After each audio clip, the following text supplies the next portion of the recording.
नमस्कार दोस्तों। आज हम आपको एक ऐसी विचित्र कहानी सुनाने जा रहे हैं जो कि आपने आज तक नहीं सुनी है दोस्तों। और आप ये जानते हैं सुनी सुनाई बातों के आधार पर कि हमारे जितने भी ये धर्मशास्त्र बताए जाते हैं, चाहे वो रामायण हो, चाहे वो गीता हो, चाहे ये तमाम पुराण हो, वेद हों, सब में देवताओं के दुराचारों की कथाएं भरी पड़ी हैं। और दोस्तों, जिनको पढ़ कर के बड़ा आश्चर्य होता है कि ये देवता और देवियां कैसी व्यभिचार में मस्त रहते थे, भोगविलासी थे। और हम समझते हैं कि ये बड़ा धार्मिक कृत्य था, बड़े ये धार्मिक थे और इसीलिए इनको धर्मशास्त्र कहते हैं, इन ग्रंथों को। दोस्तों, आज मैं एक ऐसी ही कथा आपको सुनाने जा रहा हूँ जिसमें आप ये देखेंगे कि चंद्रमा, जिसे कि ब्रह्मा का पुत्र बताया गया है, जिसे कि ब्राह्मणों का राजा बनाया किसने? ब्रह्मा ने। कुछ लोग कहेंगे कि चंद्रमा तो अत्रि का पुत्र था, ब्रह्मा का नहीं। तो दोस्तों, ये भी मैं बता दूं, इस पर भी आपको वीडियो बना चुका हूं कि जब दुर्वासा अत्रि ऋषि की पत्नी के पास, अनुसुईया के पास, ये तीनों देव पहुंचे थे, तो उनके अंश से ही, अब अंश तो आप समझते ही हैं, उनके अंश से ही ये पैदा हुए थे चंद्रमा। ब्रह्मा के अंश से चंद्रमा और विष्णु के अंश से दत्तात्रेय और शिव जी के अंश से दुर्वासा ऋषि, ये पैदा हुए थे अनुसुईया से। तो इसलिए चंद्रमा को अत्रि का पुत्र भी, क्योंकि अनुसुईया के गर्भ से, अनुसुईया पत्नी थी अत्रि की, और ये सब ब्राह्मण थे दोस्तों। ये अत्रि भी ब्रह्मा के पुत्र थे, ब्रह्मा स्वयं ब्राह्मण थे, और चंद्रमा भी इसीलिए ब्राह्मण बनाया उन्होंने, ब्राह्मणों का राजा बनाया ब्रह्मा ने। तो दोस्तों, वो चंद्रमा भी कितना था व्यभिचारी, दुराचारी कहिए, दुष्कर्मी कहिए, कि एक तो वो इंद्र के साथ चला गया था।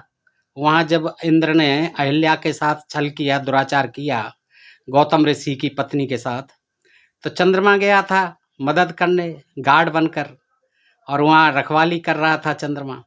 तो जब गौतम ऋषि आ गए हैं तो इंद्र तो भग लिया, लेकिन चंद्रमा को भागते भागते उन्होंने नहा करके अपनी कछनी सुखाने को डालने थे, वही उसमें मार दी चंद्रमा में जोर से, और उसी को खा करके भग गया।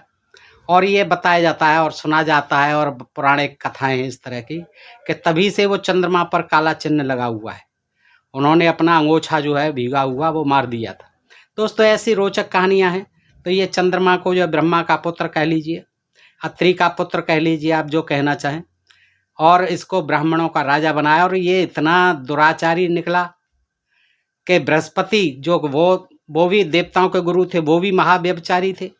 उन्होंने भी अपने बड़े भाई की पत्नी, उत्तथ्य की पत्नी ममता के साथ जो कि गर्भवती थी, उसके साथ जबरन बलात्कार किया, संभोग किया, और उससे भी एक पुत्र पैदा कर दिया, भरद्वाज, जिसे ये छोड़ करके भाग आए। तो दोस्तों, इस तरह मैंने आपको ये भी वीडियो से बताया हुआ है।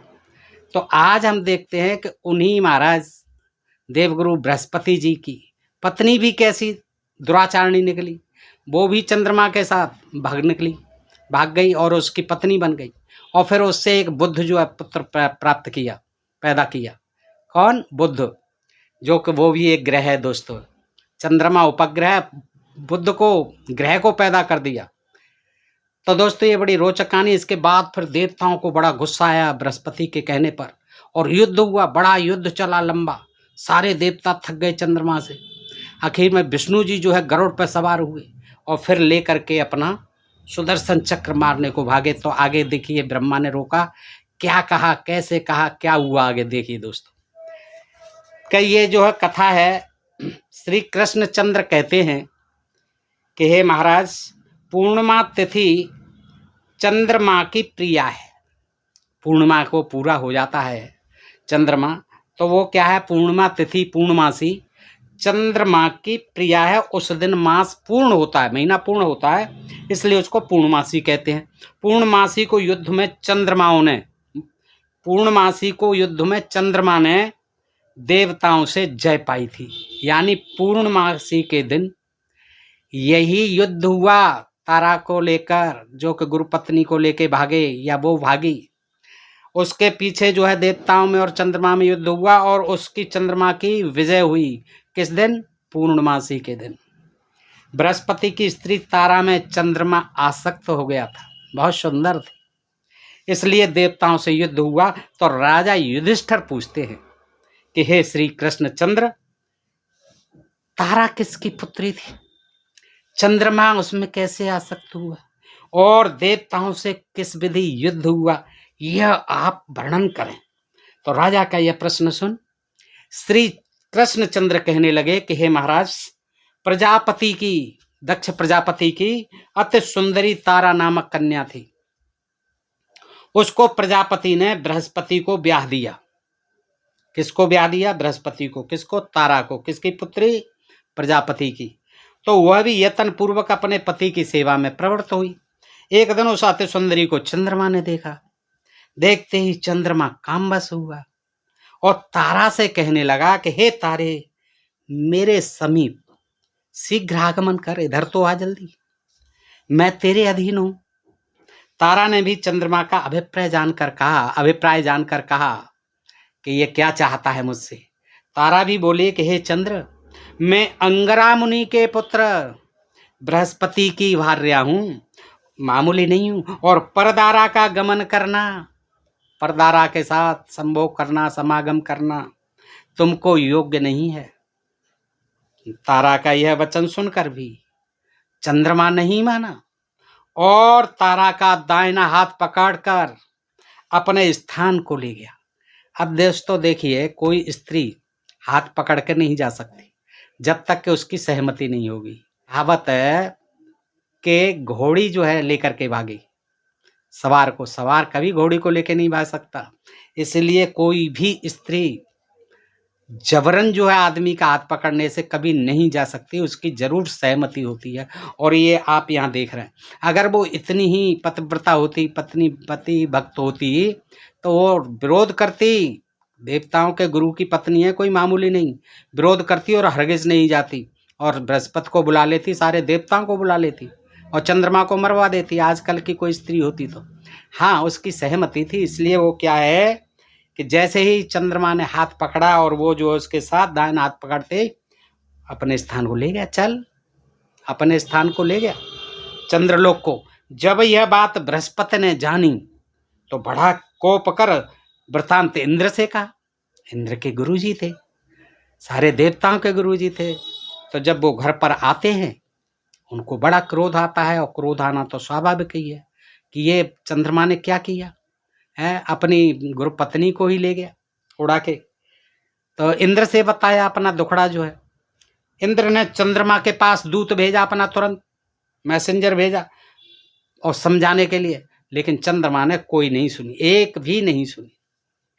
तब इंद्र ने सब देवताओं को बुलाया और यह वृतांत सारे देवताओं को बताया। यह सुनते ही सब देवता और गंधर्व क्रोध से जल उठे और रथों पर चढ़कर नाना प्रकार के अस्त्र शस्त्र धारण कर चंद्रमा से युद्ध करने उठ आए, दौड़ने लगी। सारी सेना आ गई देवताओं की, चल दिए चंद्रमा से युद्ध करने के लिए। और चंद्रमा ने देवताओं की इस भांत चढ़ाई देख दैत्य, दानव, राक्षस, अब देखिए चंद्रमा की सहायता के लिए कौन आते हैं? राक्षस जितने भी थे, दैत्य, दानव, उसने भी बुला लिए चंद्रमा ने, आओ भाई मेरी मदद करो, अपनी सहायता के लिए बुलाए। और आप भी चढ़ गए रथ पर चंद्रमा जी महाराज और युद्ध के लिए निकले। दोनों ओर की सेना मिलते ही घोर युद्ध होने लगा। अब क्या है? युद्ध शुरू। चंद्रमा ने हिमवृष्टि कर दी, बर्फ की वर्षा कर दी, देवताओं को भगा दिया, एकदम बर्फ ऊपर से बरसा दी। देखिए ऐसा लग रहा है कि वो जो है उसमें पानी भरा हुआ था चंद्रमा में, जब उस पर बूंद भी पानी नहीं है। कि चंद्रमा ने, आजकल तो वैज्ञानिक युग है, सारी खोजें हो गई हैं, वो कोई ब्रह्मा का पुत्र नहीं है, वो कोई देवता नहीं है। और देखिए उपग्रह है, सब जानते हैं, जा रहे हैं लोग, आज तो भारत भी पहुंच गया। तो चंद्रमा ने हिमवृष्टि से देवताओं को भगा दिया और युद्ध में जय पाकर चंद्रमा गरजने लगा, जीत गया चंद्रमा। इतने सी काम हो गया, बर्फ टपका दी, ऊपर से बरसा दी। भाग गए सारे देवता घबरा करके, अरे ये क्या। देवता भी पराजित हो फिर विष्णु भगवान की शरण में गए। आहा, सारे देवता हार जाते हैं तो बस एक ही सहारा था, फिर पहुंचते हैं विष्णु जी के पास और संपूर्ण वृतांत तो उनके आगे वर्णन किया। यह वृतांत सुन विष्णु भगवान तुरंत गरुड़ को बुलाया, गरुड़ पर चढ़े और सुदर्शन चक्र हाथ में ले लिया और चक्र ले करके सब देवताओं को साथ में लेके चलिए अब मेरे साथ चंद्रमा से युद्ध करने के लिए। तो फिर देवताओं और दैत्यों का दोबारा जो है दूसरी बार युद्ध शुरू हो गया, घोर युद्ध शुरू हो गया। दैत्यों का देवताओं का, दैत्य लड़ रहे थे चंद्रमा की तरफ से, देखिए, परंतु चंद्रमा ने ऐसा युद्ध किया कि क्षण मात्र में ही इंद्र सहित सब देवता और गंधर्वों को फिर भगा दिया और जीत लिया और युद्ध से विमुख कर दिया। तब विष्णु भगवान ने बड़ा कोप किया, अरे कि भाई ये तो इतना बलवान हो गया और मैं जो है मेरे रहते हुए, हाँ, ये चंद्रमा जीवित रह जाए। तो अब क्रोध आया विष्णु जी को और उन्होंने क्या किया, तुरंत फिर शंख ध्वनि कर दी, शंखनाद कर दिया और चंद्रमा को मारने के लिए सुदर्शन चक्र धारण कर लिया। उस समय फिर जब देखा कि अब तो विष्णु जी आ गए सुदर्शन चक्र लेकर, तो ब्रह्मा जी को बड़ी घबराहट हुई क्योंकि उनका पुत्र था। हे विष्णु जी, आपके चक्र को तीनों लोकों में कोई नहीं रोक सकता, ये तो अवध्य है और चंद्रमा को, हमारे चंद्रमा को हमने ब्राह्मणों का राजा बनाया है। किसका राजा? ब्राह्मणों का राजा। चंद्रमा कौन है? ब्राह्मणों का राजा। देखो ब्राह्मणों के राजा की करतूत, ब्रह्मा के पुत्र की करतूत, गुरु पत्नी के ही साथ जो है उसको पत्नी बना लिया, देखिए, और सारा युद्ध ठन गया। तो ब्रह्मा जी कहते रुको रुको विष्णु जी रुको, ये तो हमने ब्राह्मणों का राजा बनाया हुआ है, इसलिए आप इसका वध न करें, क्योंकि ब्राह्मण है, ब्राह्मण तो अवध्य होता है, ब्राह्मणों का राजा है ये तो आप इसका वध न करिए महाराज, और अन्य जो उपाय आप कहें वही हम करते हैं। और उपाय कोई बताइए आप, मारो मत इसको, क्योंकि ये तो ब्राह्मणों का राजा है और ब्राह्मण को कोई नहीं मार सकता, ब्रह्म हत्या लग जाएगी, अवध्य होता है ब्राह्मण। समझा दिया विष्णु जी को। तब विष्णु भगवान की समझ में आई और बोले कि अमावस्या को चंद्रमा नष्ट न हो, ऐसा उपाय कर दिए, चंद्रमा नष्ट न हो। देखिए अब वो अमावस्या हो जाती है तो उनको ये लगा कि ये नष्ट हो जाता है, कि चंद्रमा जो है अमावस्या को कभी नष्ट न हो। विष्णु जी कह रहे हैं आप ऐसा उपाय कर दो और फिर जन्म लेकर पूर्णिमा पर्यंत वृद्धि को प्राप्त हो। देखो ये तो वरदान दे रहे हैं और कि फिर पूर्णिमा तक ये बढ़ता रहे, और वो तो बढ़ता ही रहता है, पहले से ही कर रहा है ये अमावस्या और पूर्णिमा। तो देखिए, और विष्णु जी कह रहे हैं कि मतलब मारने की जगह ब्रह्मा जी ने जब समझा दिया कि ब्राह्मणों का राजा, तो वो कह रहे हैं हमें कोई चिंता नहीं, ये तो एक तो ये विलुप्त नहीं हो जाए कहीं अमावस्या के दिन, हमें ये भय, दूसरे जो निरंतर जो है धीरे धीरे पूर्णिमा तक बढ़ता रहे और ब्राह्मणों के हव्य कव्य देवता और पितरों को पहुंचावे, ये मतलब मीडिएटर बन जाए कि देवताओं के और पितरों के जो हव्य कव्य हैं जो ब्राह्मण खाते हैं उनको लेकर के वो वहां पहुंचा दे, जो कि कहीं अंतरिक्ष में रहते हैं, स्वर्ग में रहते हैं, चंद्रमा जो है, ठीक है। ये जो है विष्णु जी ने देखिए क्या बात समझाई कि ब्रह्मा जी को कि ऐसा कर दो बस और हम नहीं मारेंगे। फिर यह बात सब देवताओं ने स्वीकार की, ठीक है। मतलब यह है कि युद्ध टल गया, एक बहाना था ये, युद्ध टल गया, विष्णु जी भी शांत हो गए, ठीक है। ब्रह्मा जी ने फिर चंद्रमा को बुलाकर समझाया, विष्णु जी ने भी कह दिया कि समझा दो इसे। तो ब्रह्मा जी ने चंद्रमा को बुलाकर समझाया और कहा कि हे पुत्र, गुरु की भार्या तुम दे दो अगर अपनी खैर चाहते हो तो। ये आपने बड़ा अनर्थ किया है, बड़ा गलत काम किया है मेरे पुत्र, कि गुरु की भार्या को दे दो, फिर कभी ऐसा काम मत करना, ये धृष्टता की है तुमने, बड़ी दुष्टता की है, ऐसा काम आइंदा फिर कभी मत करना भविष्य में। और चंद्रमा ने फिर बेबस होकर आज्ञा मान ली पिताजी की, ब्रह्मा जी की आज्ञा मान ली और उसी समय तारा को बृहस्पति के अर्पण कर दिया। लीजिए महाराज, सौंप दी तारा जो है। परंतु सब देवताओं के सम्मुख यह कहा कि इसमें मेरा गर्व है, ये बता दिया उसने कि भाई देखो मैं देवताओं को समर्पित कर, सबके सामने समर्पित कर रहा हूँ बृहस्पति को, लेकिन इसके जो गर्भ पल रहा है ना, वो मेरा गर्भ है। ये ध्यान रखना। सारे देवताओं को ये कथा बता दी, गुप्त रहस्य बता दिया। और जो संतान होगी वह मेरी ही होगी। क्या कहा चंद्रमा ने? इसके तारा के गर्भ में जो बच्चा पल रहा है वह मेरा है और जन्म के पश्चात मेरा ही पुत्र होगा। चंद्रमा का यह वचन सुन बृहस्पति ने कहा कि जिसका क्षेत्र हो वह उस बीज का स्वामी होता है।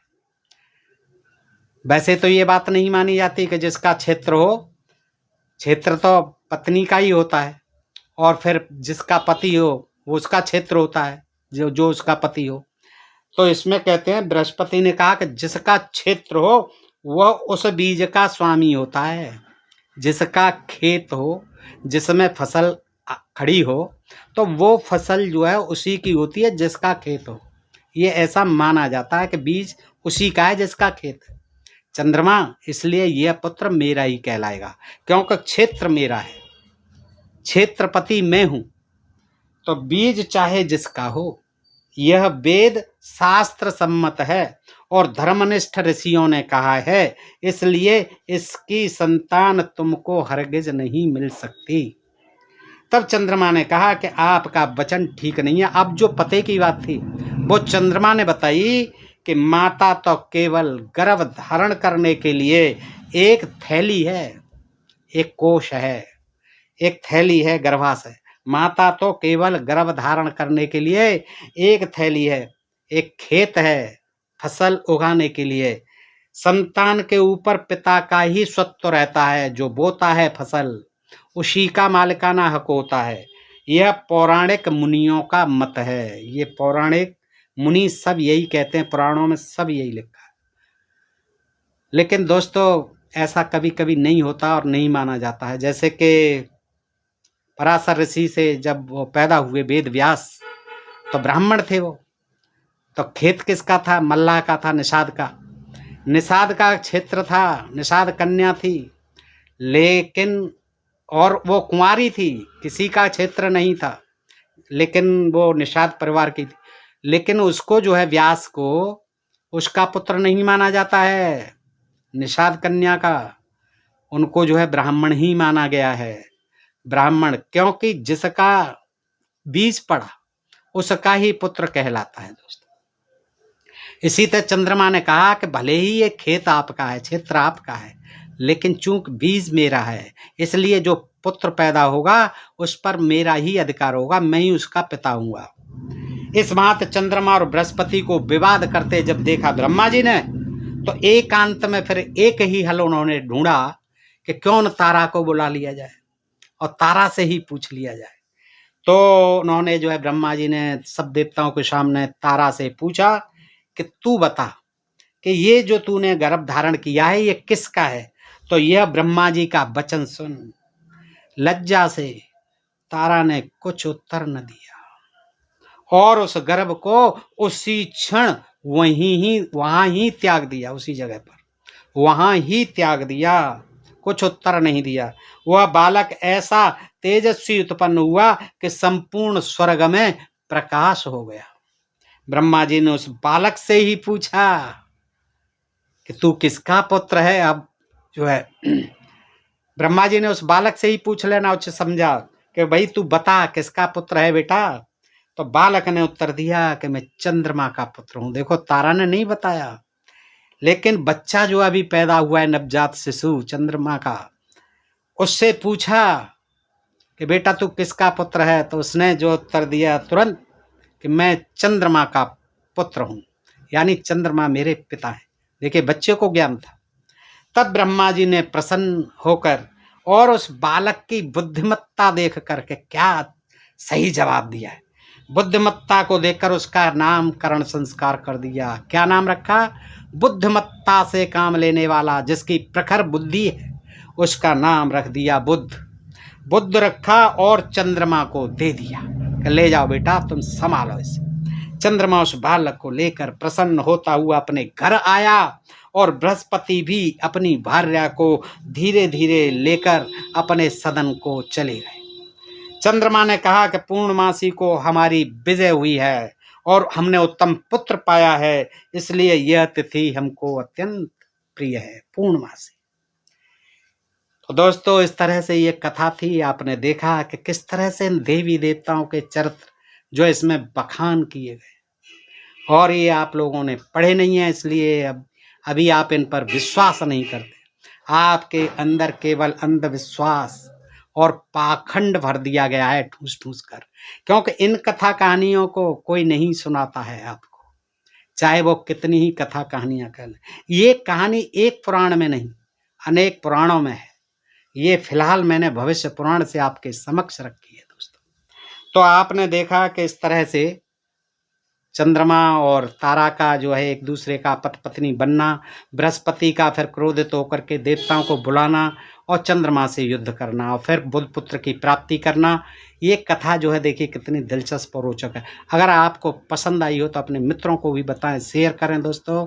और ऐसे ही प्रसंग जानने के लिए, जानकारी भरे प्रसंग वीडियो देखने के लिए आप अपने प्रिय चैनल ढोल में पोल को सब्सक्राइब करते रहिए, ताकि समाज से ये अंधविश्वास और पाखंड, तमाम ये ऊंच नीच, जात पात, छुआछूत हमारे समाज से इन धर्म शास्त्रों में जो लिखी हुई उसके आधार पर आज भी जारी है, उसका जो है समापन हो सके, यहाँ से खात्मा हो सके, और हम एक वैज्ञानिक देश, सुखद देश, एक अच्छा भारत, विकसित भारत बनाने की ओर अपने कुछ प्रयास जारी रखें दोस्तों। फिर मिलते हैं ऐसी किसी जानकारी भरे प्रसंग के साथ अगले वीडियो में। तब तक आप सब मित्रों का हृदय से आभार, नमस्कार, जय भीम, जय भारत, नमो बुद्धाय।